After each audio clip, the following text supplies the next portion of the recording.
మీ business ఏదైనా మీ ఊర్లో promotion చేయాలంటే అది సుమన్ టీవీతోనే సాధ్యం. ఇప్పుడే సంప్రదించండి.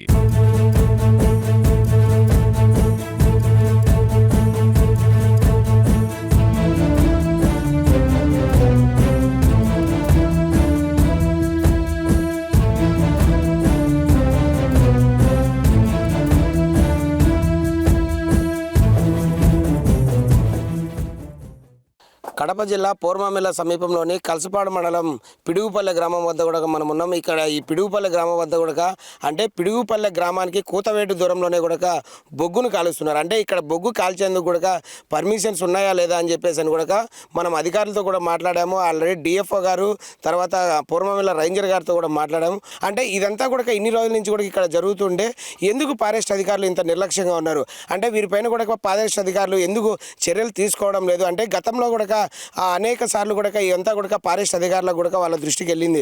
గ్రామస్తులు కూడా చెప్పారు, అంటే సార్ ఇక్కడ బొగ్గు కాల్చడం వల్ల కూడా మాకు చాలా ఇబ్బందులు పడుతున్నాము, మాకు చుట్టుపక్కల కూడా పొలాలు ఉన్నాయి, గ్రామాలు ఉన్నాయి, ఈ పొలాలన్నీ కూడా నాసిరకంగా కూడా నాశనం అయిపోతున్నాయి. అంటే ప్రధానంగా కూడా పోర్మామిల్ల అంటే కూడా మనకు కాశీనాయన మండలంలో కూడా ఎక్కువగా కూడా అరటి తోట ఉంది. అంటే ఇలాంటి అరటి తోట అంటే పచ్చదనంగా ఉండే అరటి తోట అంతా కూడా కాలుష్యంతో కూడా నిండిపోతుంది.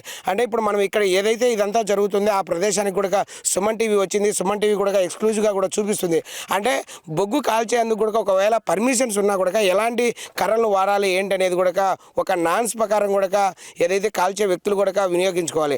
అలా కాకుండా కూడా వారు ఏదైతే విరుద్ధంగా అంటే ఏదైతే కూడా వాడని కర్రలను కూడా కొండ కర్రను కూడా వాడుతున్నారు. అంటే అసలు ఏ కర్ర వాడుతున్నారు ఏంటనేది కూడా మనం చూపించే ప్రయత్నం చేద్దాం. ఇదంతా కూడా యాపకర్ర, ఇది మనం ఇక్కడ మనం విజువల్స్లో మనం చూపిస్తున్నాం. ఇదంతా కూడా యాపకర్ర అంటే కొండకర్ర. ఈ కర్రను అసలు వాడేందుకు కూడా ఫారెస్ట్ అధికారులు అసలు ఒప్పుకోరు. అంటే ఇదంతా కూడా ఫారెస్ట్ అధికారులు చూస్తూ గమ్ముకున్నారు, చోద్యం చూస్తున్నారంటే ఎందుకు ఇదంతా కూడా గమ్ముకున్నారంటే వారు మామూలు మత్తులో కూడా మునిగిపోయి ఉన్నారు. మునిగిపోయి కూడా ఎటు వారి వైపు కూడా కన్నెత్తి కూడా చూడడం లేదు. మాకు మామూలు ముడితే చాలు అని చెప్పేసి అని కూడా ఫారెస్ట్ అధికారులు ఉన్నారు.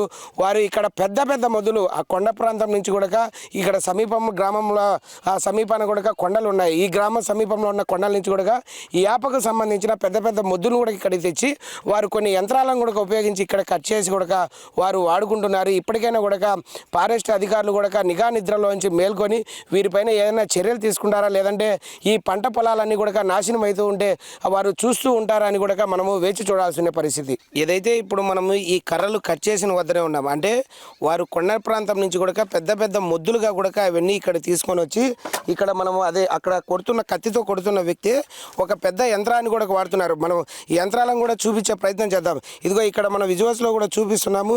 ఈ యంత్రంతోనే కూడా ఈ మొద్దులన్నీ కూడా కట్ చేసి వారు ఆ బొగ్గు బట్టీలకు కూడా వాడుతున్నారు.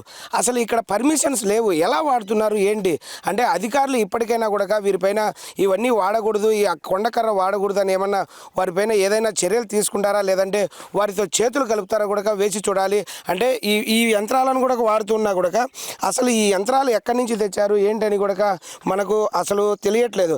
అంటే ఇదో ఏదైతే విజువల్స్లో ఇప్పుడు మనం ఇక్కడ చూస్తున్నాం, ఈ యంత్రం ద్వారానే కూడా పెద్ద పెద్ద మొద్దులను ఏదైతే టన్నులు కూడా ఇక్కడికి తరలించేసి బొగ్గును కూడా వీళ్ళు విక్రయిస్తూ అంటే ఇక్కడ కాల్చిన తర్వాత కూడా కోట్లాది రూపాయలను సొమ్ము చేసుకొని ఏదైతే ప్రభుత్వానికి కూడా గండి కొడుతున్నారు. అంటే ఇదంతా కూడా పర్యావరణాన్ని నష్టపరిచేది కాకుండా కూడా వీరు ఇవన్నీ కూడా ఏం జరిగినా కూడా మాకు సంబంధం లేదు, మాకు కావాల్సింది డబ్బు అని చెప్పేసి అని ఓ వైపు కూడా బొగ్గు విక్రయించే వాళ్ళు చెప్తుంటే ఫారెస్ట్ అధికారులు మటుకు మాకు ఇవన్నీ మాకు కూడా సంబంధం లేదు, మాకు మామూలు ముడితే చాలు, వాళ్ళు ఏం చేసినా కూడా మేము పట్టించుకోము, వాళ్ళు అడవి కర్ర తెచ్చుకుంటారో ఇంకొక కర్ర ఏం వాడుకుంటారో కూడా మాకు సంబంధం లేదు అన్నట్టుగా కూడా ఫారెస్ట్ అధికారులు వ్యవహరిస్తున్నారు. ఏదైతే కొండ నుంచి తెచ్చిన కర్రనంతా కూడా బట్టీల రూపంలో కూడా ఇక్కడ మొదటిగా కూడా ఏర్పాటు చేస్తారు.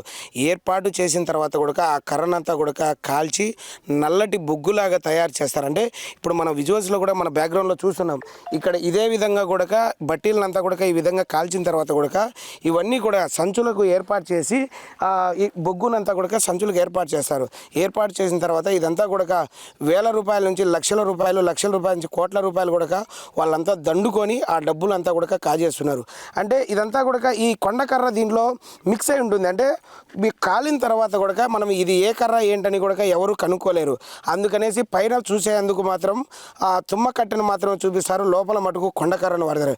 అంటే ఇదంతా కూడా ఎలా ఉందంటే లోన లొటారం పైన పుటారం అన్నట్లుగా కూడా ఇదంతా కూడా ఇక్కడ వ్యవహరిస్తున్నారు.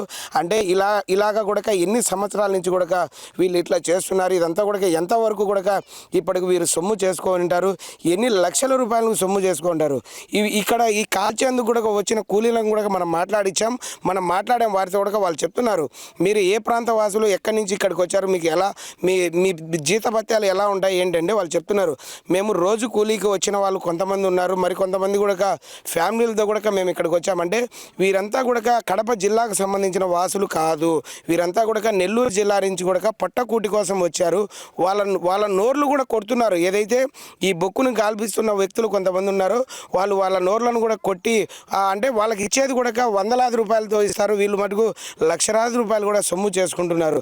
అంటే ఇలా ఇంత వ్యవహారం నడుస్తున్నా కూడా ప్రభుత్వాలు ఎందుకు వీటి వైపు కూడా చర్యలు తీసుకోవాలి, అసలు ఇటువైపు కూడా ఎందుకు కన్నెత్తి చూడడం లేదో కూడా గ్రామస్తులు కూడా ఓ వైపు కూడా ఆవేదన వ్యక్తం చేస్తున్నారు. ఇప్పటికైనా కూడా ఏదైతే చుట్టుపక్కల పంట పొలాల వాళ్ళకు, ఏదైతే చుట్టుపక్కల గ్రామవాసులకు కూడా ఏమైనా వీరు ఆదుకుంటారా, వారికి ఏదైనా కూడా ఇటు నష్టపరిహారం జరగకుండా పర్యావరణం కూడా కాపాడుతారా అని చెప్పేసి కూడా ఫారెస్ట్ అధికారులు వేచి చూడాల్సిన పరిస్థితి.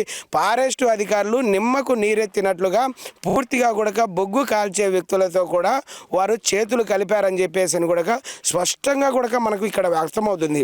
ఇప్పటికైనా కూడా ఫారెస్ట్ డిఎఫ్ఓ గారు కానీ, ఇటు ఫారెస్ట్ రేంజర్ గారు కానీ ఇక్కడికి వచ్చి ఇక్కడ చూసిన తర్వాత కూడా వాళ్ళు ఏం చెప్తారు ఏంటి అనేది కూడా మనం వేచి చూడాల్సిన పరిస్థితి.